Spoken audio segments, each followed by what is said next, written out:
नमस्कार दोस्तों। एसएससी के पूरे मैथ को एक ही वीडियो में कवर करने के लिए आपके सामने हम 10 से 15 क्वेश्चन फिर लेकर आ गए हैं। इन 10 से 15 क्वेश्चंस में आपके लगभग सभी कॉन्सेप्ट रिवाइज होने वाले हैं, इसलिए आप लोग एक स्वस्थ माइंड के साथ एक कॉपी पेंसिल लेकर बैठ जाइए और क्वेश्चन को सोल्व करना शुरू कीजिए। पहले आप क्वेश्चन खुद सोल्व कीजिए, उसके बाद जब सोल्व कर ले फिर आप हमारा मेथड देखिए और उस मेथड के साथ साथ आपको निश्चित रूप से 2 से 3 कॉन्सेप्ट अच्छे सीखने को मिलेंगे।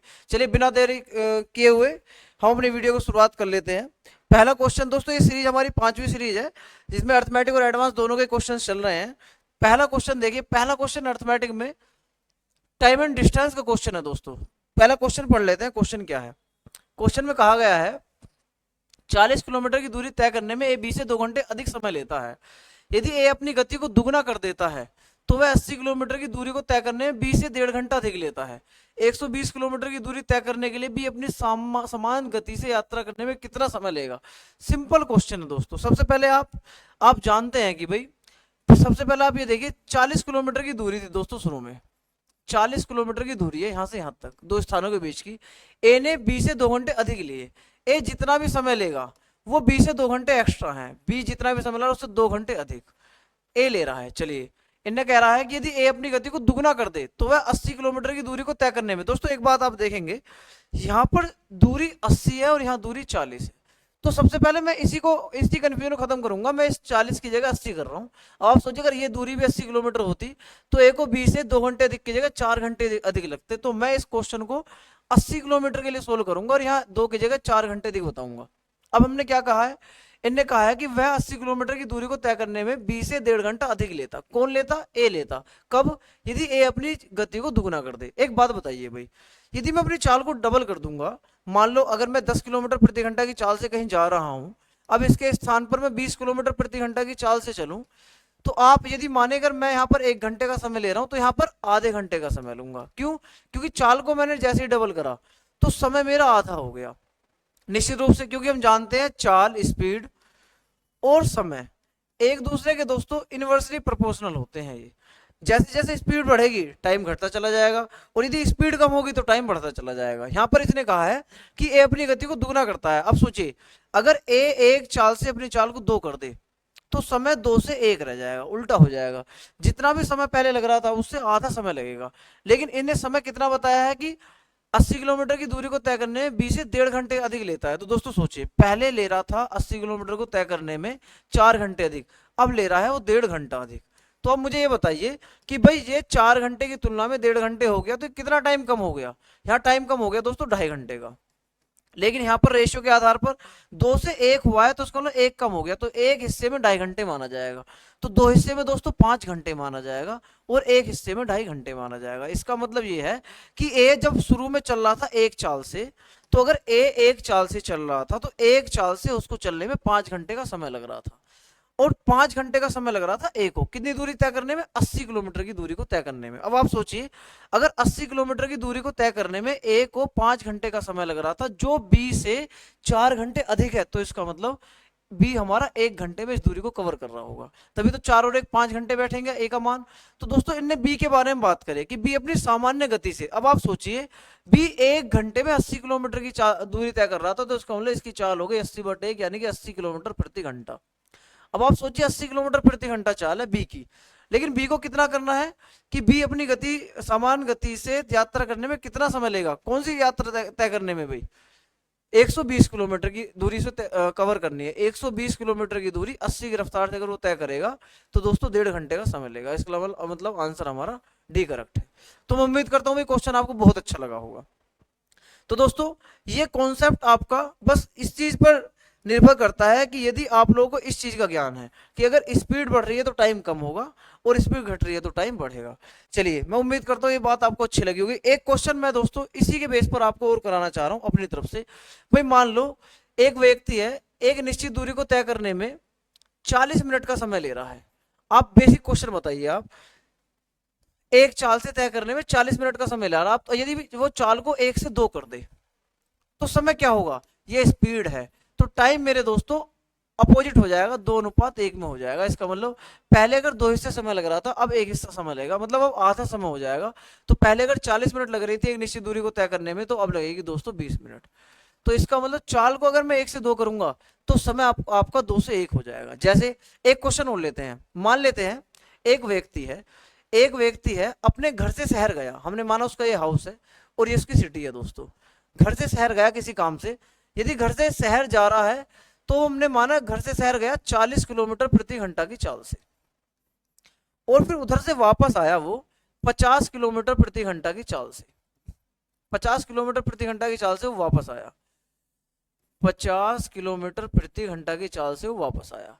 अब आप सोचिए अगर वो 40 से जाएगा 50 से आएगा तो वो तेज गति से रहा है तो आने में उसको कम समय लगेगा। तो एग्जामिनर आपको यहां पर देगा कि उसको आने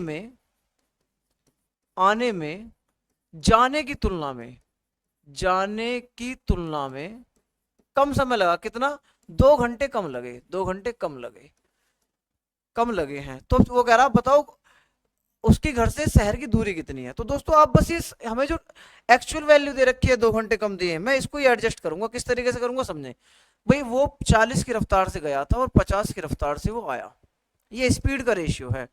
तो अगर मैं देखूंगा स्पीड का रेशियो 4:5 है तो मैं टाइम का रेशियो अगर निकालता हूँ तो अपोजिट हो जाएगा, तो 5:4 हो जाएगा। इसका मतलब जाते समय उसको 5 हिस्से समय लग रहा था और आते समय उसको 4 हिस्से समय लग रहा है। अब आप एक बात बताइए, यदि जाते हिस्से 5 समय लग रहा है जाते समय और आते समय 4 हिस्से समय लग रहा है, तो आते समय दोस्तों 1 हिस्सा समय कम लगा है और 1 हिस्से की वैल्यू भी दे रखी है आपको यहाँ पर, कितना कम लगा है 2 घंटे। तो 1 हिस्से में 2 घंटे हैं, तो इसका मतलब जाते समय उसे 5 दूनी 10 घंटे लगे थे शहर पहुंचने में और आने में उसको 4 दूनी 8 घंटे लगे अपने घर आने में। तो अब आप सोचिए अगर आप 40 किलोमीटर प्रति घंटा की रफ्तार से घर से जा रहे हैं शहर की तरफ, आपको टाइम लग रहा है 10 घंटे का, तो दूरी कितनी हो गई 400 किलोमीटर की। तो दोस्तों इसका मतलब घर से शहर की दूरी 400 किलोमीटर है। और यदि आप इसे इधर से जाते हुए दूरी ना निकाले उधर से आते हुए निकालेंगे तो आपको लगेगा, अब आप सोचिए जरा, आ रहा है 50 किलोमीटर प्रति घंटा की रफ्तार से और आने में उसे कुल 8 घंटे का समय लग रहा है, तो 8 पंजे 40, 400 किलोमीटर की दूरी दोस्तों यहाँ पर होने वाली है। तो इसका मतलब आप चाहे आते हुए आने वाली चाल से दूरी निकाल लीजिए या आप जाने वाली से निकाल लीजिए, आपको समान आंसर आने वाला है। क्लियर हो गया होगा। चलिए नेक्स्ट क्वेश्चन की तरफ मूव कर जाते हैं भाई। नेक्स्ट क्वेश्चन दोस्तों ट्रिग्नोमेट्रिक क्वेश्चन है, बेहद ज्यादा आसान है। देखिए इसके लिए ये कह रहा है tan a प्लस sec के बराबर इतना, a न्यून कोण है, तो tan cot a plus 13 cos a 12 tan a plus 5 cosec a का मान बताइए। दोस्तों जब आप एग्जाम में बैठेंगे ऐसा क्वेश्चन आप देखेंगे तो आपको एक बात समझनी है। क्या समझनी है, इस बात को ध्यान दें।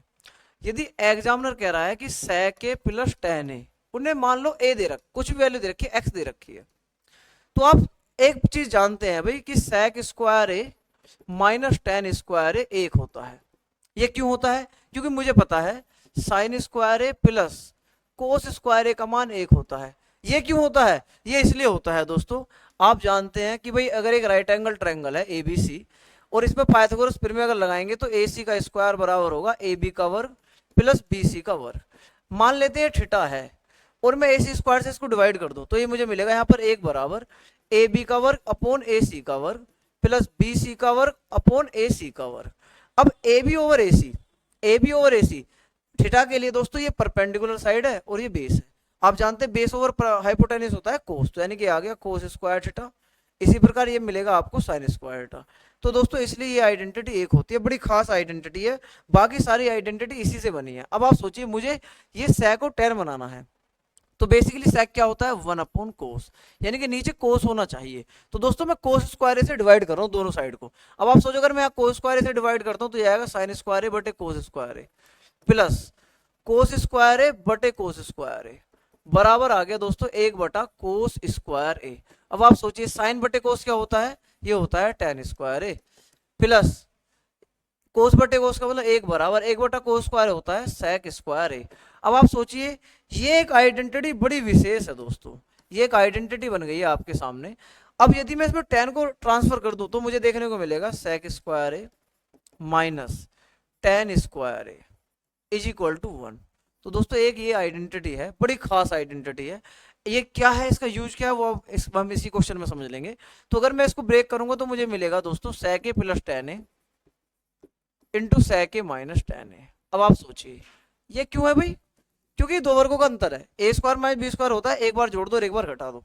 तो अगर मैं sec ए प्लस tan ए की वैल्यू, सॉरी यहाँ पर sec ए माइनस tan ए की वैल्यू अगर मैं निकालता हूँ तो आप महसूस करेंगे 1/sec प्लस tan आने वाला है। बहुत बढ़िया। अब ये बताइए 1/sec प्लस tan क्या है? ये है आपका x, तो इसका मतलब sec माइनस tan की वैल्यू दोस्तों 1/x आ गई। तो मैं क्या बताना चाह रहा हूं भाई, मैं ये कहना चाह रहा हूं आप लोगों से कि अगर आपको sec प्लस tan का मान पता है और sec माइनस tan का मान पता है, तो अगर मैं इन दोनों को जोड़ दूं तो जोड़ते मुझे मिलेगा tan से tan खत्म, तो ये आ जाएगा 2sec a की वैल्यू, और क्या आ गई है x प्लस 1/x।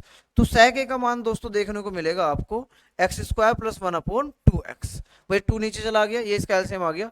तो आपको दोस्तों ये बात ध्यान रखनी है, किस पॉइंट से, इस पॉइंट से, कि जैसे अगर एग्जामिनर आपको, मेरे दोस्तों, अगर एग्जामिनर आपसे कहता है, क्या कहता है भाई, एग्जामिनर ने कहा है कि sec a plus tan a का मान दोस्तों p है, मान लेते हैं, x ना लेकर p ले रहा हूं, तो आपको दो बात ध्यान रखनी है। तुरंत ही आप sec a minus tan a समझ जाएंगे कि ये 1/p रहा होगा, ये भी हमने यहाँ पर देखा है। और दूसरा रिजल्ट क्या ध्यान रखना कि sec a का मान जो आया होगा वो p² प्लस 1/2p आया होगा। तो tan a का मान क्या आएगा भाई, अगर मैं दोस्तों tan a का मान, अगर मैं सिंपल इसमें से इसको माइनस कर दूं तो tan a का मान आ जाएगा, वो क्या आएगा, p² माइनस 1/2p। तो आपको दोस्तों अगर एग्जामिनर इतनी बात देता है तो आपको ये दो रिजल्ट और एक्स्ट्रा याद रखने हैं। अगर आपके रिजल्ट ये याद है, पेपर में आपसे क्वेश्चन ना छूटने की 100% की गारंटी है दोस्तों, मतलब क्वेश्चन आप पेपर में नहीं छोड़ेंगे। चलिए इस क्वेश्चन को देख लेते हैं। CHSL में आया हुआ क्वेश्चन है भाई कि sec a प्लस tan 3/2 है, तो मैं यहां से तुरंत ही sec a का मान निकालने वाला हूं। क्या है बताया था मैंने अभी, चलिए देख लेते हैं कि भाई sec a प्लस tan का मान अगर x है, कुछ भी है, तो sec a का जो मान होगा, जो नंबर होगा उसका वर्ग प्लस 1/2x होगा। बस ये बात ध्यान रखनी है। तो यहाँ पे हम सिंपल क्या करने वाले हैं, sec a का मान निकल कर आएगा, नंबर दे रखा है 3/2, 3/2 का वर्ग प्लस 1/3/2 गुणा 2। अब आप सोचिए ये क्या आएगा भाई, ये आएगा 9/4 प्लस 1/2 से 2 खत्म, तो ये 3 आ गया, तो ये आ गया 4 × 4 9 4 13/8, सॉरी 13/12। तो दोस्तों ये sec a का मान आ गया 13/12। अब आप सोचिए sec क्या होता है भाई, आप जानते हैं sec, अगर a इसको मैं लिख दूं तो sec होता है ऊपर वाला कर्ण होता है यानी कि 13, और नीचे वाला आधार होता है यानी कि 12। अब आप मेरे दोस्तों ये बताइए, पाइथागोरस प्रमेय लगती हमेशा से आई है, कब से, ABC। अगर पाइथागोरस आप जानते हैं कि कोई समकोण त्रिभुज है तो उसमें पाइथागोरस प्रमेय होती है। क्या होती है भाई पाइथागोरस प्रमेय, कि किसी समकोण त्रिभुज के कर्ण पर बना वर्ग शेष दो भुजाओं के वर्गों के योग के बराबर होता है। अर्थात अगर इसको मैं x मान लेता हूं तो मैं जानता हूं 13 का वर्ग जो मिलने वाला है वो 12 का वर्ग प्लस x का वर्ग देखने को मिलेगा। अब आप मेरे दोस्तों ये बताइए x का वर्ग क्या मिला, 169 माइनस 144, तो ये आ गया आपका 25। x² का मान 25 है, तो x का मान क्या आ गया, x का मान आ गया √25 यानी कि 5। अब आप सोचिए ये 5 मुझे निकालना पड़ा है, लेकिन यदि मुझे थोड़ी सी जानकारी है, किस चीज की जानकारी है, पाइथागोरस ट्रिपलेट्स की। चलिए इधर देख लेते हैं पाइथागोरस ट्रिपलेट क्या होते हैं भाई दोस्तों, ट्रिपलेट क्या होते हैं, ट्रिपलेट्स होते हैं वो संख्याएं जो पाइथागोरस प्रमेय को संतुष्ट करती हैं, पाइथागोरस ट्रिपलेट कहलाती हैं। जैसे सबसे बेसिक है दोस्तों 3 4 5। अगर आप किसी समकोण त्रिभुज में ये 3 भुजा देखते हैं, मतलब किसी भी त्रिभुज में अगर ये 3 भुजा देखते हैं 3 4 5, तो आपको महसूस होगा कि आप इसका अगर वर्क करते हैं 5 का वर्क तो 25 देखने को मिलेगा, और यदि आप इसका वर्क करते हैं 9 और इसका वर्क करते हैं तो 16, तो 16 और 9 25, देखिए 25 मिल गया। अब ये 25 दोनों आपस में बराबर हैं, अगर दोनों बराबर हैं तो इसका मतलब ये है कि ये पाइथागोरस ट्रिपलेट को सेटिस्फाई करते हैं, मतलब ये संख्याएं दोस्तों पाइथागोरस ट्रिपलेट हैं। ऐसी कौन कौन सी संख्या होती है भाई, 3 4 5, 5 12 13, 7 24 25, 8 15 17, 9 40 41, 11 60 61, 12 35 37, 16 63 65, 20 21 29। दोस्तों बहुत संख्या होती है ऐसी, लेकिन मैं तो ये कहूंगा कि आप अगर एग्जाम में बैठे और एग्जाम की तैयारी कर रहे हैं, बैठे भी नहीं है, तो आप शुरुआत की 5 से 6 याद कर लें, यही आपको पेपर में बार बार देखने को मिलते रहेंगे। जैसे आपको देखा यहाँ पे आपको वही देखने को मिली है कि भाई क्वेश्चन हमारे घर का नहीं है, एग्जाम का आया हुआ है, और एग्जाम में आया होने के बाद भी डिजिट वही बनकर आ रही है, तो डैश 12 13, तो इसका मतलब 5 आने वाली थी। तो ये जो मैंने काम करा है इसकी मुझे बिल्कुल जरूरत नहीं थी। चलिए अब इनने पूछा क्या है उसको देख लेते हैं। ये तो हमारा रहा दोस्तों बैकग्राउंड ऑफ द क्वेश्चन। इनने कहा 10 कोट है, चलिए 10 कोट ए, आप जानते हैं कोट होता है आधार बटे लंब, तो ये 12/5 मैं कह सकता हूं, 12/5 प्लस 13 कोस ए, कोस होता है दोस्तों आधार बटे कर्ण यानी कि 12/13, 12/13 ओवर भाई आ गया 12, tan ए होता है परपेंडिकुलर और बेस यानी कि 5/12 प्लस 5 कोसेक ये होता है दोस्तों हाइपोटेनिस और परपेंडिकुलर, यानी कि 13/5। अब आप सोचिए, अब आप सोचिए मेरे दोस्तों, ऊपर 13 है 5, यहां से ये हमारा 2 बार कट गया, चेंज कर लेते हैं मार्कर। 13 से हमारा 1 बार कट गया, 12 से 1 बार कट गया, 5 से 1 बार कट गया, क्या बचा? 12 दूनी 24 ऊपर बचा, प्लस 12 कम 12 यहाँ बचा, तो 12 + 24 ऊपर 36 आने वाला, नीचे 5 + 13 आ गया दोस्तों। अब आप बताइए, ऊपर 36 है और नीचे 18 है, 18 के पहाड़े में 2 बार आता है, इसलिए आंसर हमारा डी करेक्ट है। तो दोस्तों मैं उम्मीद करता हूँ क्वेश्चन बहुत आसान है, बहुत कुछ सीखने को मिल रहा होगा आपको इन क्वेश्चन से, लेकिन आप अपना एक नोटपैड साथ बनाकर रखें। जैसे जैसे हम इन कॉन्सेप्ट को आपके साथ लेकर आ रहे हैं, आपको क्लियर करा रहे हैं, आप कोशिश कीजिए कि इसके आधार पर 2 से 3 क्वेश्चन और कर लें। यदि क्वेश्चन नहीं मिल पा रहे दोस्तों, तो क्वेश्चन हम आपको प्रोवाइड कराएंगे, लेकिन अभी थोड़ा समय लगेगा। आप बेहतर होगा कि आप अपने ये जो प्रीवियस क्वेश्चन है आप उन्हें करते रहेंगे, तो उनसे आपको ये चीज क्लियर हो जाएंगी। चलिए, एक क्वेश्चन है एसएससी सीजीएल 2019 टीयर 2 का क्वेश्चन है, मेंस का क्वेश्चन है भाई। 16 अक्टूबर 2020 में क्वेश्चन आया था दोस्तों। ये वो जमाना था जब बहुत ही ज्यादा नॉर्मलाइजेशन हो रहा था, और 3 शिफ्ट हुई थी, 15 तारीख, 16 तारीख और 18 तारीख। जिन बच्चों का पेपर 15 तारीख में था उनके मजे आ गए थे, और जिनका पेपर 18 तारीख में था उनका पेपर, उनके बेचारों के नंबर माइनस में चले गए थे। और दुर्भाग्य है, ऐसे से बच्चे जिनके 160 मार्क्स थे 18 तारीख वाले, वो भी माइनस में जाने के बाद किसी के माइनस में 10 नंबर है, किसी के माइनस 5 नंबर है, ऐसे थे। और जबरदस्ती पागल बनाना पड़ा था बच्चों का भी, माइनस में नहीं है टोटल आपका बढ़ जाएगा, ऐसा होना पड़ेगा, वो होना पड़ेगा, लेकिन हुआ कुछ नहीं था। बड़ा दुख था, बड़ा दुखों का दौर था वो। चलिए, क्वेश्चन नंबर लिख लेते हैं हम नेक्स्ट। चॉकलेट और दूध का क्वेश्चन है, मिश्रण का क्वेश्चन है, बेहद आसान। अगर आपने हमसे अर्थमेटिक पढ़ा है दोस्तों ऑफलाइन बैच में, तो आप लोगों ने ये चीज अब तक कर भी दी होगी। अगर नहीं करी तो आज आप सीख जाएंगे। ऑफलाइन पढ़ने की आपको जरूरत नहीं है, लेकिन अगर आप पढ़ते हैं तो भी कोई दिक्कत नहीं है। चॉकलेट और दूध का एक पे में 8% शुद्ध चॉकलेट होता है भैया, 8% शुद्ध चॉकलेट है। इस पे के 50 लीटर में 10 लीटर शुद्ध दूध मिलाया जाता है, तो नए पे में चॉकलेट का प्रतिशत क्या होगा, ये बताइए भाई।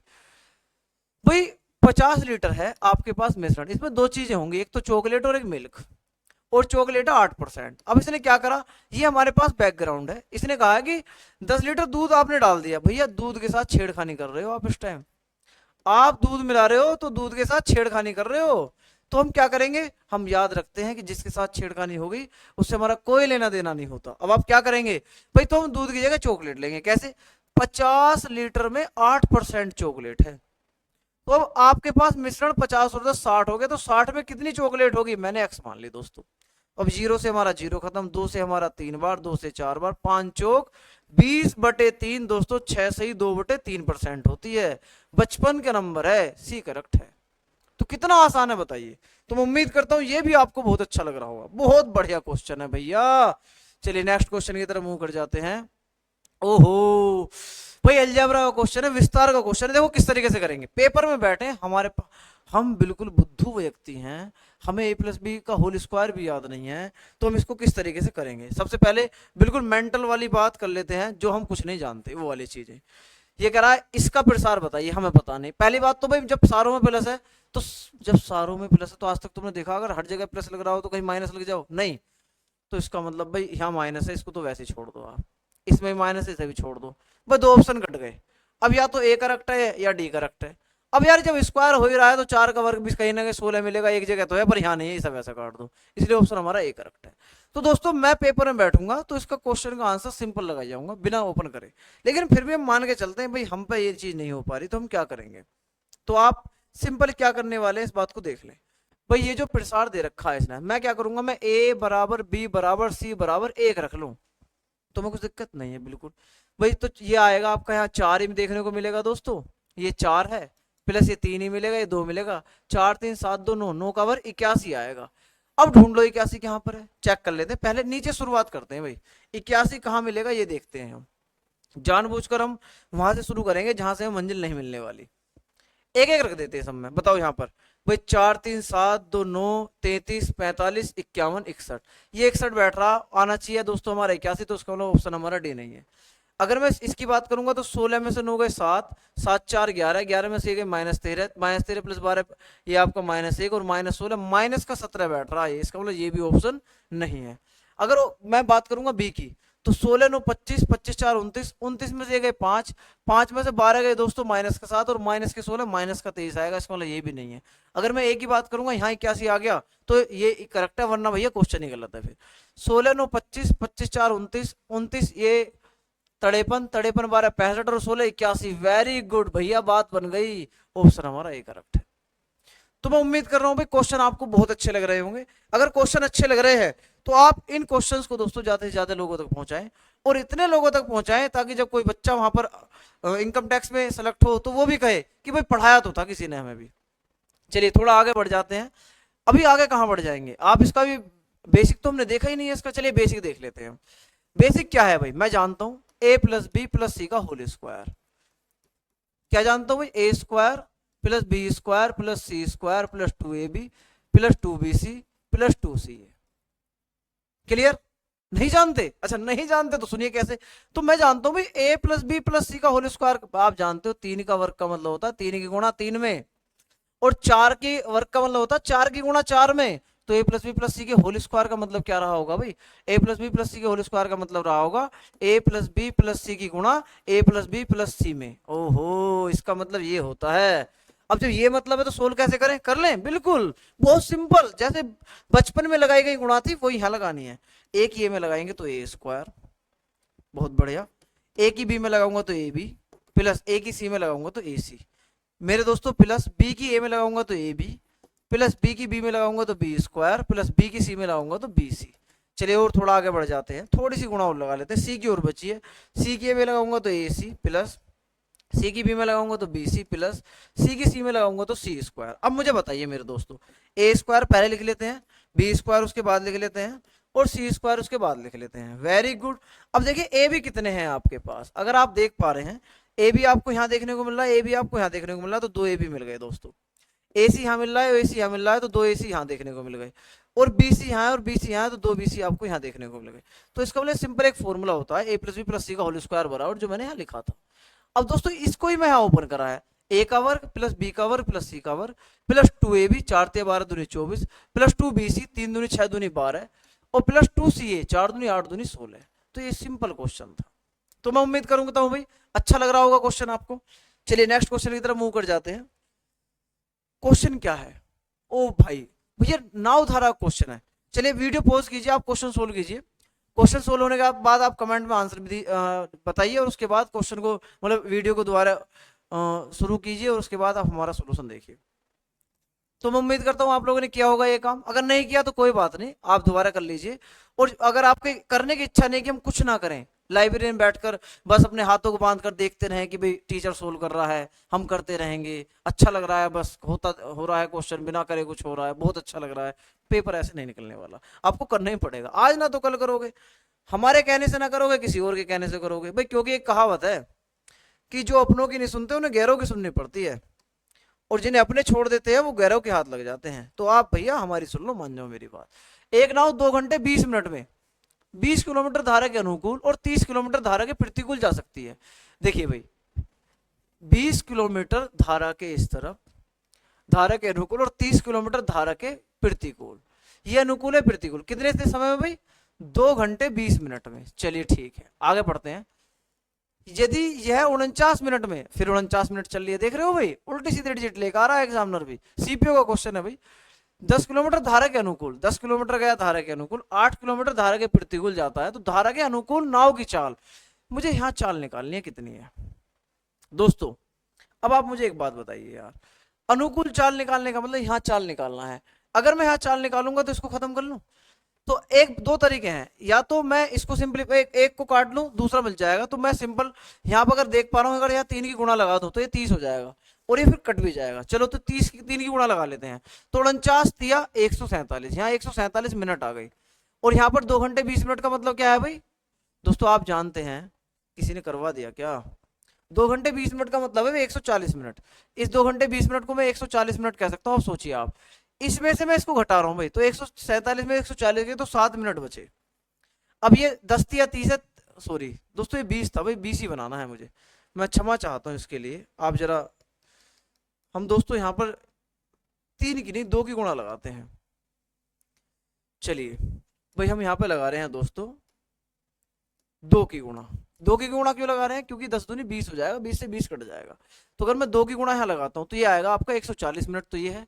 अब ये सिंपल 98 मिनट है। अगर मैं ज्यादा में से कम को घटाऊंगा दोस्तों तो 42 मिनट देखने को मिलेगा। और यहाँ 20 है तो 20 से 20 कट गया, और यहाँ 16 आएगा, तो 30 में से अगर 16 घटाऊंगा तो 14 किलोमीटर आएगा। अब सोचिए 42 मिनट में आप 14 किलोमीटर जा रहे हैं, तो 60 मिनट में कितना जाएंगे? 60 मिनट में आप सिंपल x किलोमीटर जाएंगे। ये हमारा 3 बार, 3 से हमारा 20 बार, तो इसका मतलब 20 किलोमीटर प्रति घंटा चाल आएगी। ये 20 किलोमीटर प्रति घंटा कहाँ चाल आई है? जो कटने से बच गया था वहां चाल आई है। कटने से कौन सा बचा था भाई? ये तो कट गया था, तो इसका मतलब चाल यहाँ पर आई है। यानी कि 20 किलोमीटर प्रति घंटा चाल है दोस्तों यहाँ पर। और ये चाल कौन सी थी? ये प्रतिकूल वाली थी दोस्तों, क्योंकि मुझे पता 30 मैंने दूसरे नंबर पर प्रतिकूल चाल लिखा था, तो यानी कि प्रतिकूल चाल है, ये है प्रतिकूल चाल। तो दोस्तों लेकिन इनने एग्जामिनर ने पूछा कि अनुकूल कौन सी होगी, तो अनुकूल तो ये वाली है। तो इसको निकालने के लिए मैं इसको यहाँ देखूंगा। अब आप मुझे सिंपल बात बताइए, यदि यहाँ पर चाल आपकी 20 किलोमीटर प्रति घंटा है, तो आप जब 30 चले होंगे दोस्तों, 30 चलने में कितना टाइम लगा होगा भाई? 30 किलोमीटर गए हम 20 की रफ्तार से, तो हमें 1.5 घंटा लगा होगा। Very good. अब आप सोचिए 1.5 घंटे का मतलब होता है 90 मिनट। 90 मिनट आप चले गए, यानी कि 140 मिनट में से आप 90 मिनट चले थे धारा के प्रतिकूल, तो अगर मैं घटा दूंगा तो 50 मिनट चलेंगे आप धारा के अनुकूल। यानी कि ये जो 20 किलोमीटर की दूरी है, ये आपने 50 मिनट में तय करी थी, 20 किलोमीटर की दूरी। और यहाँ चाल पूछी है घंटे में, तो भैया 50 मिनट में 20 चल रहे हो, तो 60 मिनट में कितने चलोगे? मैंने माना x चलेंगे आप। 0 0 खत्म, 5 से हमारा 4 बार, 6 चौक 24। इसका मतलब 24 किलोमीटर प्रति घंटा चाल है धारा के अनुकूल। इसलिए आंसर दोस्तों हमारा डी करेक्ट है। तो मैं उम्मीद करता हूं भाई क्वेश्चन आपको बहुत अच्छा लग रहा होगा। अगर बहुत ही अच्छा क्वेश्चन लगा है तो ज्यादा से ज्यादा लोगों तक दोस्तों इस चैनल को पहुंचाइए, और इन वीडियोस को भी उन ग्रुप में शेयर कीजिए जहां पर आप जुड़े हुए हैं। चलिए आगे बढ़ जाए ना, बस मैं पढ़ो भाई, अभी अभी टाइम है मेरे लाल, पढ़ लो। सीजीएल मेंस आने वाला है, अभी तो प्री के लिए रो रहे हो, आने वाले टाइम में मेंस के लिए रोओगे अगर आज मेहनत ना करी तो। चलिए नेक्स्ट क्वेश्चन की तरफ। ओहो, बचपन का दुख ज्योमेट्री। वो बचपन का दुख क्यों है? क्योंकि हमारे गुरुजी हमसे कहते त्रिभुज के तीनों कोणों को 180, यहां तक समझ में आता था। जैसे यहां से आगे जाते थे ना, तो हमारे गुरुजी के समझ में आता था फिर कि वो हमें कैसे समझाएं, और हमारे तो कभी गणित समझ में आया ही नहीं। चलिए क्वेश्चन देख लेते हैं क्या है। त्रिभुज एबीसी में एंगल भी 90 डिग्री है। बहुत बढ़िया भाई, त्रिभुज कैसा? एबीसी। त्रिभुज भी कैसा? समकोण। क्यों? मुझे कैसे पता लगा? क्योंकि 90 डिग्री है। चलिए 90 डिग्री है भाई, अगर 90 डिग्री है तो हम पहले त्रिभुज ही बना लेते हैं। देखो भाई, अगर तुम्हें ध्यान से नजर आ रहा हो तो ऐसा त्रिभुज मैंने बना दिया है, थोड़ा और बड़ा कर लेते हैं। कल कल को आप ये कहना शुरू करो भाई अच्छा नहीं लग रहा भैया जी, ये हमने बी है, बी हमारा 90 डिग्री है। अब यदि बिंदु डी बीसी पर स्थित बिंदु है, तो मैंने कहा ये ए है, और हमने कहा ये बी है, और ये सी है। अब मेरे पास दोस्तों मुझे दो बिंदु और चाहिए, एक तो डी और एक ई, बीसी लाइन पर। दोस्तों चित्र बनाना सीख लीजिए, बहुत बच्चे बहुत ज्यादा कमजोर होते हैं, मैं चाहता हूं कि आप लोग एक बार अच्छे से सीख जाएं। तो एक बिंदु डी है, हमने एक बिंदु डी लिया है, और एक बिंदु है दोस्तों बीसी पर ही, एक बिंदु मैंने ई ले लिया है। कैसे बिंदु है? ऐसे कि बी डी बराबर डी बराबर ई सी, यानी कि बी डी और डी। ओहो भैया, इसका मतलब ये है कि बीसी को 3 बराबर भागों में बांट दिया। अच्छा, अब भुजा क्या है उसे देख लेते हैं। भुजा है निम्नलिखित में से कौन सा कथन सत्य होगा? ओहो भैया मेरे, देखो भाई पेपर में हम बैठे हैं, इस क्वेश्चन को जबरदस्ती करने का कोई औचित्य नहीं है। बहुत सारे मेथड हो सकते हैं, लेकिन मैं सिंपल इसे पाइथागोरस ट्रिपलेट से करूंगा। कैसे? मैं जानता हूं मेरे पास एक पाइथागोरस ट्रिपलेट है 3 4 5, मतलब अगर एक भुजा 3 है तो एक भुजा अगर 4 है तो ये भुजा 5 होने वाली। अभी अभी मैं तुम्हें सिखा रहा हूँ, ये पाइथागोरस ने भी कही थी, बोधायन साहब ने भी कही थी। अब मुझे बताइए, अगर 3 पूरी भुजा है और ये यहां से यहां तक जितना है, यानी कि अगर यहां से यहां तक 1 है, तो दोस्तों ये भी 1 है यहां से यहां तक, और ये भी 1 है यहां से यहां तक, तो ये 3 भाग हो गए। यानी कि BD का मान 1, यहां से यहां तक 1, और यहां से यहां तक 1, और यहां से यहां तक, ये तीनों पोर्शन जो है आपस में बराबर है। भुजा क्या है? 8 AE का वर्ग। चलो AE ढूंढते कहां पे? A से E का, यानी कि इसको इससे मिलाना भैया। अब आप मुझे दोस्तों अपनी इच्छा से बताइए, आपके ऊपर प्रेशर कुछ नहीं है, मुझे ये समझाइए भैया। 4 है, अगर ये आप देख रहे हैं एक यहां से यहां तक, एक यहां से यहां तक, ये पूरा 2 था, ये 4 था, तो 4 का वर्ग 16 और 2 का वर्ग 4, 16 और 4 ये 20 आया। 20 क्या है? 20 है AE का वर्ग। मैंने वर्गमूल क्यों नहीं लिया? क्योंकि AE का वर्ग ही चाहिए। तो मैं इन्हें सेटिस्फाई करूंगा कि यहाँ पर कौन सी वैल्यू बैठ पा रही है। पहले ऑप्शन को देख लेते हैं, 8 ए ई का वर्ग, ए है हमारे दोस्तों 20, तो 20 अट्ठे 160। भाई इधर ये 160 आ रहा है, ये दोनों पोर्शन 160 है, इधर देखते हैं 160 बनना नहीं बनना। एसी बताइए कितनी थी, एसी 5 है, तो 5 पंजे 25, 25 दिया 75 यहाँ पर, प्लस एडी कितना है भाई, अच्छा एडी भी निकालना पड़ेगा, चलो निकाल लेते हैं एडी। अब मुझे बताइए ये 4 चौक 16, एक का वर्ग 1, 16 और 1 17, तो एडी का वर्ग दोस्तों आएगा 17। तो अब एडी का वर्ग की वैल्यू में 17 रखूंगा, तो 17 पंजे 85, तो 85 और 75 हो गए 160, और ये भी 160 आ रहा था, इसका आंसर हमारा ए करेक्ट है। लेकिन इसके बाद भी मैं चेक करूंगा कि यार कहीं हमारा ये बी ऑप्शन भी तो इतना नहीं बैठ रहा, तो 8 ए का वर्ग तो 160 ही आया था। अब ये बताइए 5 एसी का वर्ग, तो 5 एसी का वर्ग, एसी तो हमारा 25 था वर्ग जो है, तो अगर मैं यहाँ 25 लिखूंगा तो 25 पंजे 125 प्लस 3 एडी का वर्ग, एडी कितना था, एडी 17 था दोस्तों।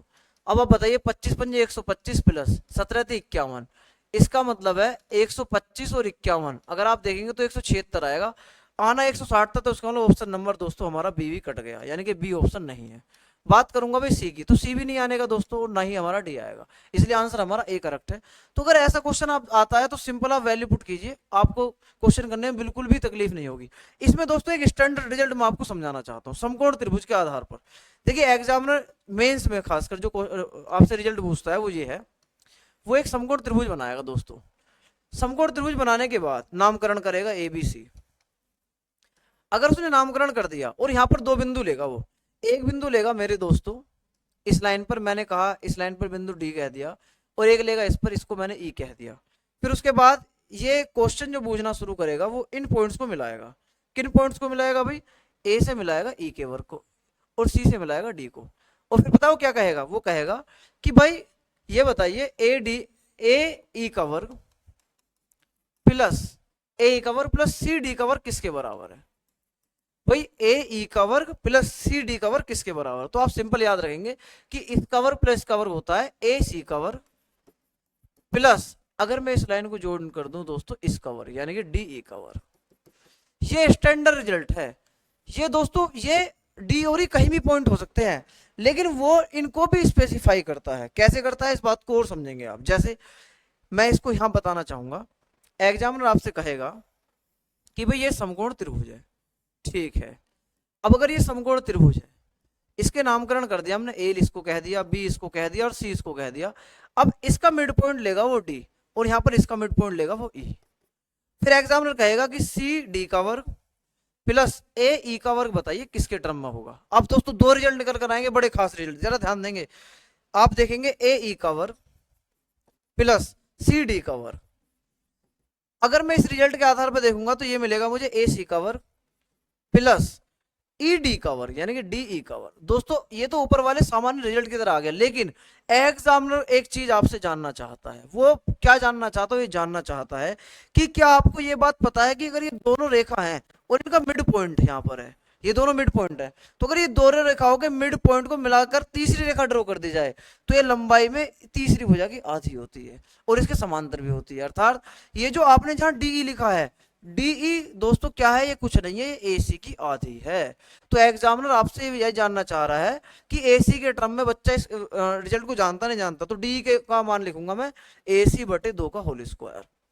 तो दोस्तों आप अगर देखेंगे तो आपको ये देखने को मिलेगा ए ई का वर्ग प्लस सी डी का वर्ग बराबर, भाई 2 दूनी 4, 4 एकम 4 और 1 5 ए सी का वर्ग बटे 4। तो अगर मैं 4 गुणा यहां लगा दूं तो मुझे मिलेगा 4 ए ई का वर्ग प्लस सी डी का वर्ग बराबर 5 ए सी का वर्ग। तो दोस्तों ये स्टैंडर्ड रिजल्ट है। एग्जामिनर बहुत ज्यादा इसके ऊपर क्वेश्चन पूछता है, खासकर सीजीएल मेंस में। कभी कभी क्या करता है वो मेरे दोस्तों, कभी कभी वो एसी के टर्म में वैल्यू निकाल कर डीई के टर्म में जानना चाह रहा है, तो मैं क्या करूंगा भाई, मैं सिंपल यही रिजल्ट यहां लिख लेता हूं, ए ई का वर्ग प्लस सी डी का वर्ग बराबर, ये आ गया आपका एसी का वर्ग। किसके टर्म में निकालना चाह रहा है वो, डी के टर्म में। बताइए अगर मैं यहां से देख रहा हूं एसी का मान क्या आने वाला, भाई 2 इधर चला जाएगा तो आएगा 2 डी ई, यानी कि एसी जो है ना वो डी का डबल है। तो अगर मैं यहां देख पा रहा हूं मेरे दोस्तों, तो एसी हमने डबल ऑफ डी लिख दिया, तो ये आ गया डबल ऑफ डी ई का स्क्वायर प्लस ये आपका ऑलरेडी डी का वर्ग यहाँ पर लिखा हुआ है, तो ये आ गया 2 दूनी 4 और 1 5 डी ई का वर्ग बराबर होता है ए ई का वर्ग प्लस सी डी का वर्ग। तो दोस्तों समकोण त्रिभुज में आपको 3 रिजल्ट ध्यान रखने हैं। पहला स्टैंडर्ड रिजल्ट है कि ये डी और ई कहीं भी हो सकते हैं पूरी रेखा पर, जरूरी नहीं कि यहाँ मिड पॉइंट ही हो। दूसरा, अगर ये मिड पॉइंट है तो वो इस संबंध को जानने के बाद आपसे ये रिजल्ट निकलवाएगा या ये निकलवाएगा। तो मैं उम्मीद करता हूँ ये रिजल्ट आपको बहुत अच्छा लगा होगा। यदि आपको दोस्तों ये वीडियोस अच्छी लग रही हैं तो आप कोशिश कीजिए कि वीडियो को आप लाइक तो कम से कम कर ही दें, ताकि हम अपनी वीडियोस को टाइमली आप तक पहुंचाते रहें। और ये विश्वास है हमारा, अगर आपने 20 वीडियोस हमारी देख ली तो मैथमेटिक्स में जितने भी कॉन्सेप्ट हैं सारे रिवाइज होने वाले हैं दोस्तों। आपके एक एक कॉन्सेप्ट आपको अच्छे से समझ में आएगा, बशर्ते कि आपको एक कॉपी पेंसिल लेकर बैठना होगा। ऐसा नहीं कि आप लाइब्रेरी में बैठे हैं और आपके हाथ बंधे हुए हैं इस टाइम इस तरीके से, और आप बस ये देख रहे हैं कि भाई टीचर, ये जो कौन सा चैनल था वो, इंडिया गोट डांस वाला जो चैनल है, वहां पर जज बैठे रहते हैं, सामने लोग नृत्य कर रहे हैं, वो नंबर दे देते हैं। आजकल बिल्कुल वही स्थिति है। मैं यहाँ पढ़ा रहा हूँ, पढ़ाने का मतलब यहाँ मैं आपके सामने नाच रहा हूँ, और उसके बाद आप थोड़ी देर में वीडियो देखने के बाद 10 में से 5 नंबर देकर चले जाएंगे। तो आप अगर ऐसा करेंगे तो आपका सिलेक्शन नहीं होगा। आप हमें 10 में से 3 नंबर दीजिए, लेकिन वहां बैठकर आप क्वेश्चन हमारे साथ सोल्व कीजिए, आपका कंफर्म सिलेक्शन होगा मेरे दोस्तों। क्योंकि किसी इंसान ने कहा कि पढ़ लो आप किसी भी टीचर से, लेकिन सिलेक्शन होगा खुद पढ़ने के बाद। चलिए भाई, नेक्स्ट क्वेश्चन है भाई रेशियो एंड प्रोपोर्शन का क्वेश्चन है। आज आप लोगों को मैं इस क्वेश्चन को कराते हुए एक ऐसी चीज बताने वाला हूं, आपको शायद ऐसा लगेगा कि यार ये तो पता नहीं कैसे कैसे हम क्वेश्चन को करते थे, आज पहली बार जीवन में हमने कुछ अच्छा सीखने को देखा है, मिला है। मतलब क्वेश्चन क्या है, यदि x को 12, 18, 21 और 45 में से प्रत्येक में जोड़ दिया जाए तो इस प्रकार संख्याएं समान अनुपाती होती हैं। दोस्तों पहले समान अनुपाती समझ लीजिए, ये जो वर्ड है ना समान अनुपात, समानुपात, अच्छा इस तरीके से, ये जो समानुपात है इसे इंग्लिश में बोलते हैं proportional numbers. Proportional numbers, proportional numbers क्या होते हैं भाई, जैसे 10 और 12 हैं दोस्तों। 10 12 में अगर रेशियो बनाऊंगा ना मैं, तो मुझे देखने को मिलेगा 5:6।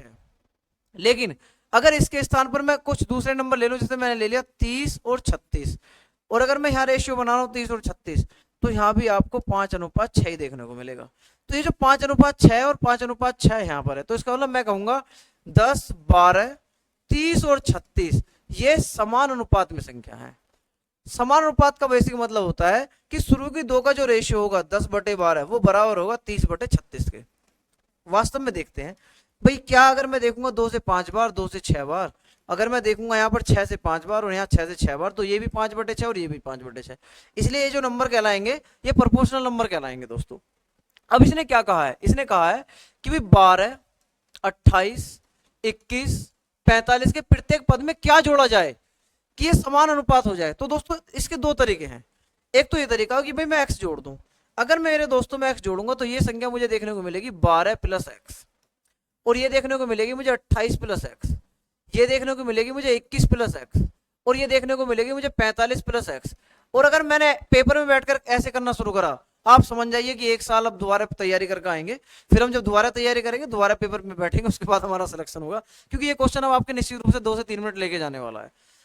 तो फिर अगर मैं इसी से करता हूं तो फिर मैं जानता हूं कि मैं इसको बनाऊंगा 12 + x बटे 28 + x।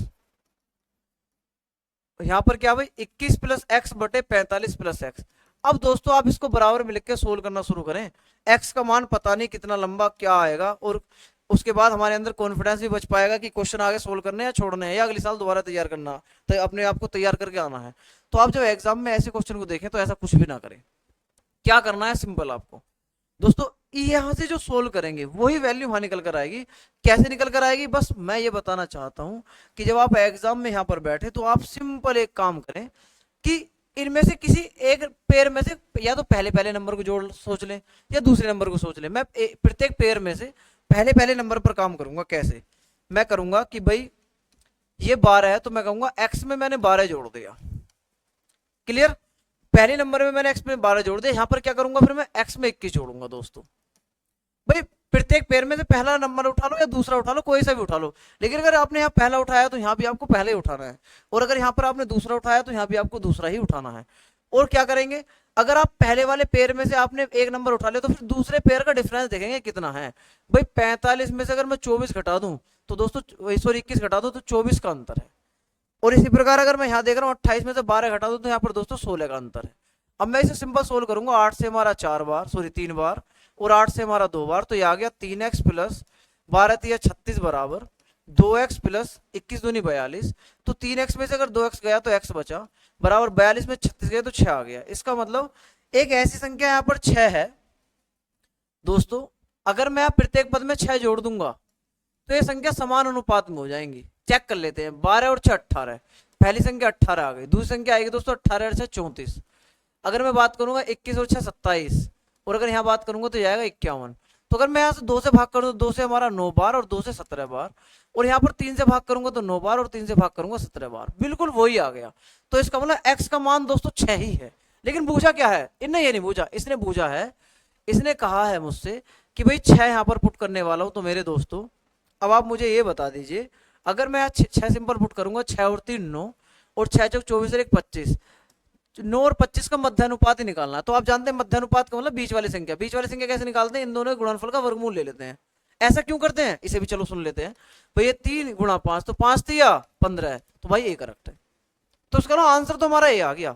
लेकिन यार मेरे कुछ डाउट आ गया इस क्वेश्चन को करने के बाद। मैं अब तक जो चीजें जानता था मेरे ज्ञान में तो एनहेंस मतलब वृद्धि हो गई, लेकिन अब मेरे डाउट बढ़ गए। भाई डाउट क्या कि भाई ऐसा क्यों हुआ, पहला क्वेश्चन।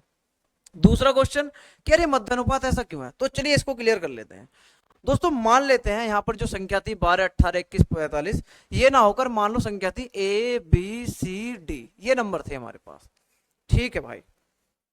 अब आप मुझे एक बात बताइए, अगर ये नंबर है, अगर ये नंबर है, इनमें मुझे कोई नंबर जोड़ना है, मुझे माना कि ये भी समान अनुपात में नहीं है, समान अनुपात में बनाने के लिए मैंने x जोड़ा, पहले में x जोड़ा तो a प्लस एक्स आ गया, दूसरे में x जोड़ा तो b प्लस एक्स आ गया, तीसरे में x जोड़ा तो c प्लस एक्स आ गया, और चौथे में x जोड़ा तो d प्लस एक्स आ गया। अब आप मुझे ये बताइए, अब तो ये समानुपात में हो गई। अगर समानुपात में अब हो गई तो मैं सिंपल इसे लिखूंगा a प्लस एक्स बटे बी प्लस एक्स का मान जो होगा वो बराबर होगा c प्लस एक्स बटे डी प्लस एक्स के। या आप जानते हैं जब हम बचपन में थे तो हमारे गुरुजी हमसे एक बात कहते थे कि भैया अगर संख्या समान अनुपात में है तो बाहर से बाहर की गुणा बराबर, अंदर से अंदर के बराबर होती है। अर्थात इसकी गुणा इसमें लगाएंगे तो हो a प्लस एक्स की गुणा d प्लस एक्स मानी है, अगर आप कैंची गुणा लगाएंगे तो भी तो यही आएगा। तो बात दोनों की एक है। अब दोस्तों मुझे यहाँ से x का मान निकालना है। देखिए x के मान निकालने के दो तरीके, एक तो कैंची गुणा लगाकर आप पूरा सोल्व कर लीजिए। तो मैं एग्जाम में बैठकर पूरा सोल्व नहीं करूंगा कभी भी। मैं क्या करूंगा, मैं दोनों साइड से एक घटाऊंगा। कैसे, a प्लस एक्स बटे बी प्लस एक्स को मैं से एक घटा दिया, और c प्लस एक्स बटे डी प्लस एक्स में से इधर भी मैंने एक घटा दिया। अब क्या करने वाला हूं भाई मैं, अब मैं सिंपल करूंगा a plus X minus B minus X बटे बी प्लस एक्स। अब यहां पर क्या करने वाला हूं, c plus X minus D minus X बटे डी प्लस एक्स। अब मुझे बताइए x x कैंसिल हो गया तो a माइनस बी बचा दोस्तों बटे b प्लस एक्स, बराबर यहां से x x खत्म, यहां पर c माइनस डी बटे डी प्लस एक्स बचा।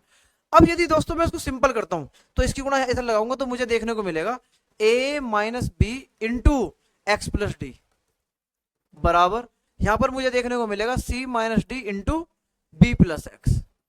अब आप मुझे सिंपल ये बताइए, जो मैंने वहां पर चीज आपको समझाई थी क्या ये वही है भाई। नंबर थे हमारे पास a b c d, भाई शुरू मैंने बताया था दो दो का पेयर बना लो। अगर आप मेरे दोस्तों इन दोनों का डिफरेंस देख रहे हैं a माइनस बी यहाँ पर नजर आ रहा, तो अब इसमें से कोई एक नंबर उठाना पड़ेगा, या तो पहला उठा ले और दूसरा। यहाँ पर दोस्तों दूसरा आया है तो डी में x जोड़ दिया।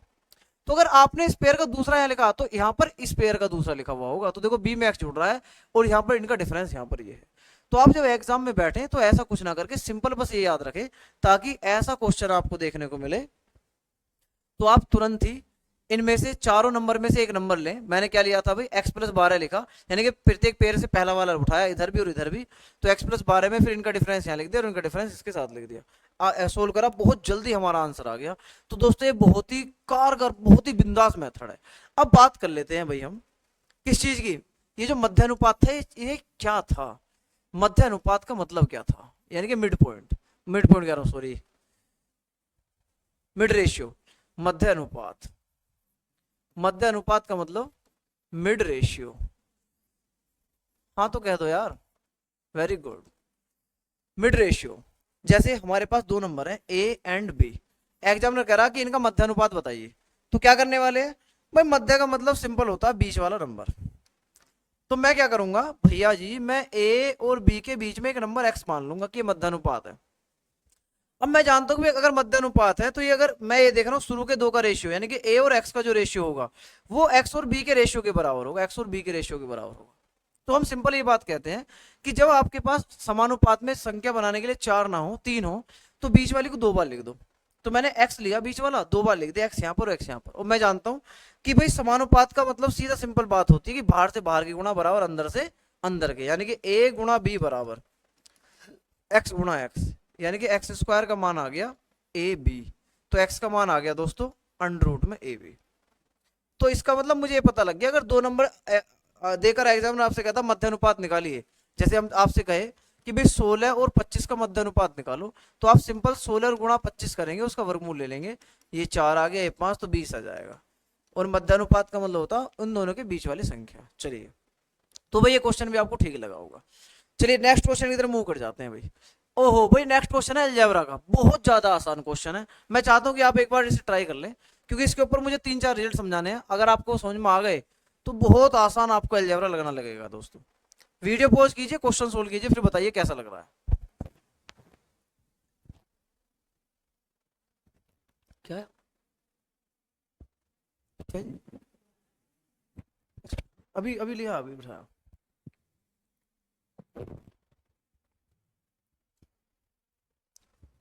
करें भाई, चलो देख लेते हैं भाई। भाई इनने दे रखा ए, इसे ये मान लेते हैं थोड़ी देर के लिए, ए प्लस बी प्लस सी बराबर 0। भाई एक चीज समझो आप, अगर आपने कभी नहीं पढ़ी, बस आपको सिंपल है यार, क्या क्या याद करेंगे भाई, जितना हम बता रहे हैं उतना याद कर लेना, पेपर निकल जाएगा आपका। आप जानते हैं भाई, ए की क्यूब प्लस बी की क्यूब प्लस सी की क्यूब माइनस 3 ABC, ये क्या आपने इसके बारे में पढ़ा है? अरे यार नहीं पढ़ा, चलो हम पढ़ाते हैं, पहले पहले पढ़ लेते हैं, उसके बाद बात करेंगे भाई। भाई आपने देखा होगा ए प्लस ए की क्यूब प्लस बी की क्यूब प्लस सी की क्यूब माइनस 3 ABC बराबर a plus B plus c, a square plus B square plus c square minus a b minus b c minus c a. आपने दोस्तों ये देखा होगा, अगर नहीं देखा तो आज देख लो।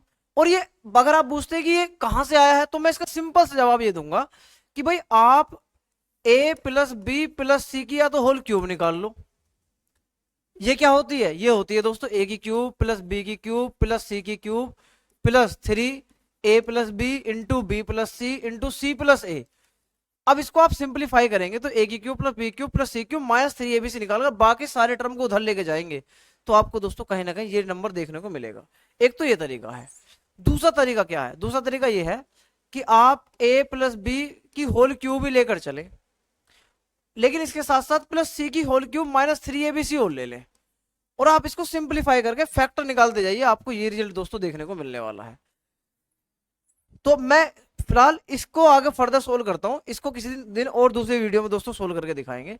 इसका एक रूप तो दोस्तों ये, दूसरा रूप देखिए क्या होता है। एक होता है ए प्लस बी प्लस सी, अंदर में अगर 2 की गुणा भाग कर दूं तो 1/2 में बाहर लिखना पड़ता है, और अंदर आता है ए माइनस बी का whole square, B minus c का whole square, C minus a का होल स्क्वायर।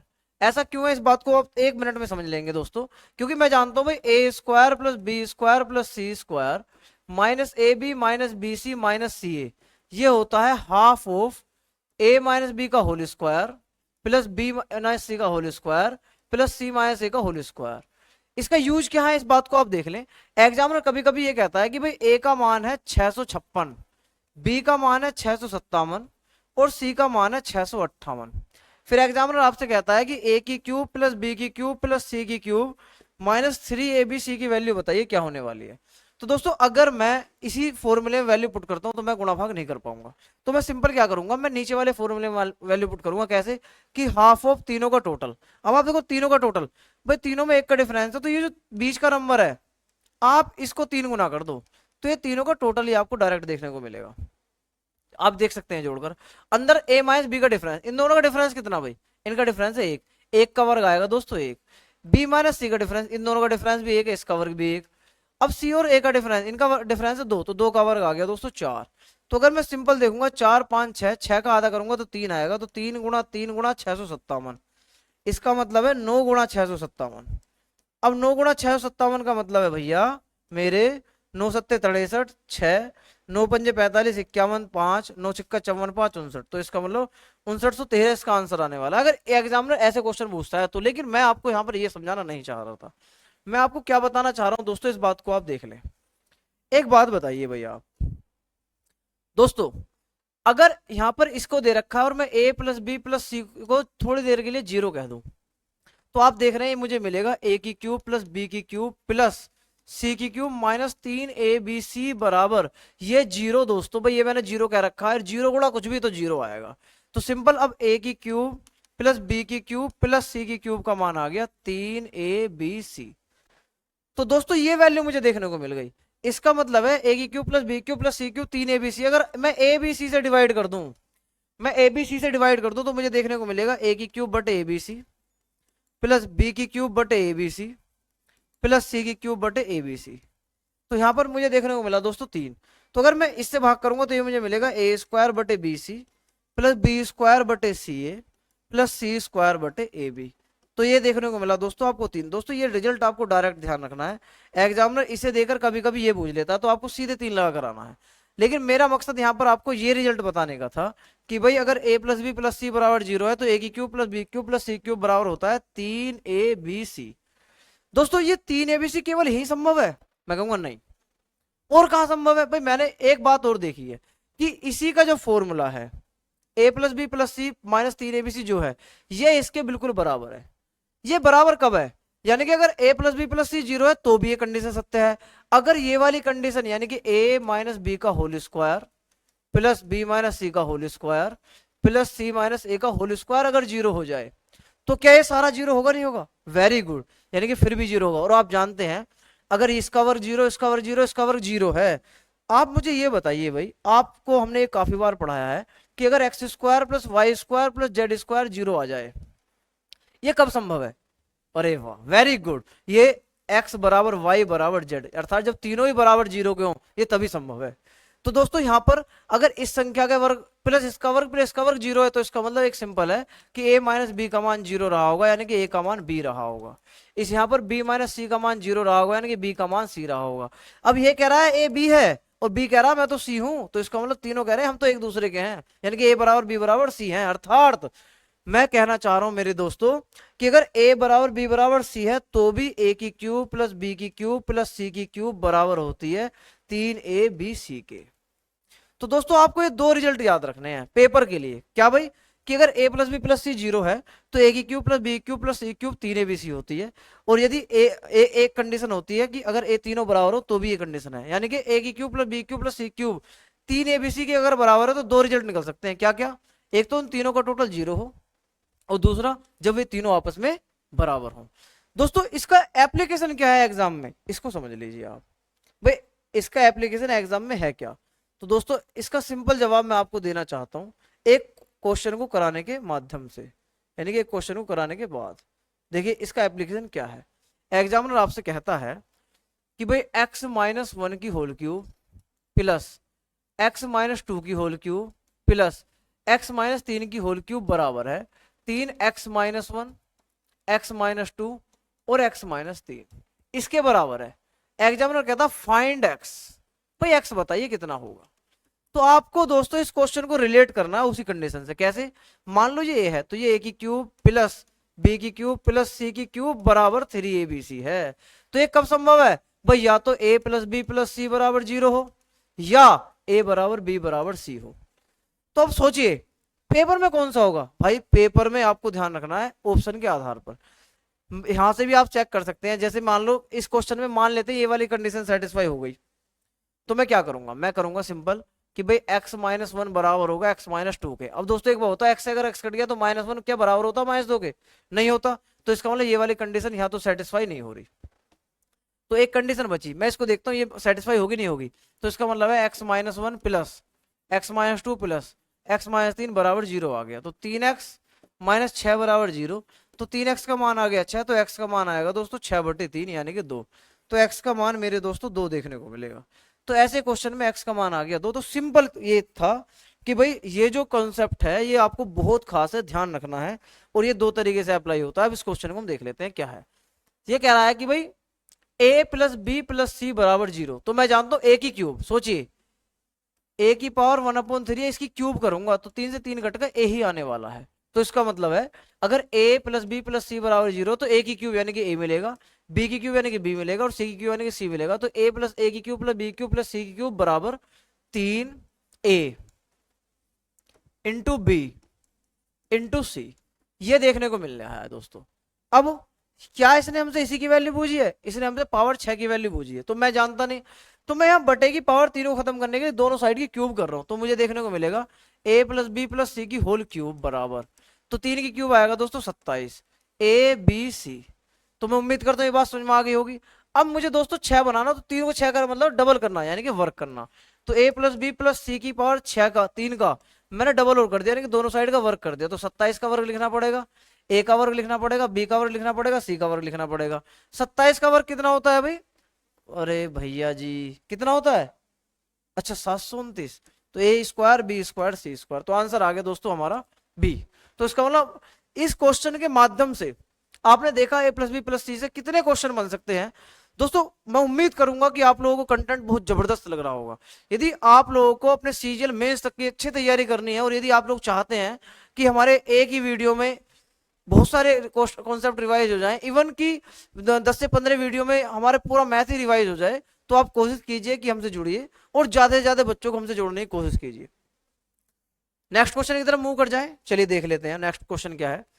नेक्स्ट क्वेश्चन है भाई आपके सामने, ओहो भैया जी लाभ हानि का क्वेश्चन है, एमटीएस में आया हुआ है भाई, एमटीएस का क्वेश्चन है। क्वेश्चन क्या है पहले ये देख लेते हैं।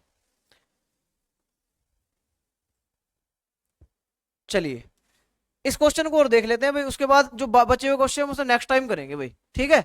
वेरी गुड, काफी क्वेश्चन बच रहे हैं इसमें भी, अगर मैं देखूंगा तो इसमें क्वेश्चन की संख्या है अभी 1 2 3 4 5 6 7 8, काफी क्वेश्चन बच रहे हैं भाई। लेकिन हम कोशिश करेंगे इसी को पर हमारा ये आज की वीडियो हमारी समाप्त हो जाए, क्योंकि मैं चाहता हूं कि आप लोगों को भी जम भाई आने शुरू हो गई है।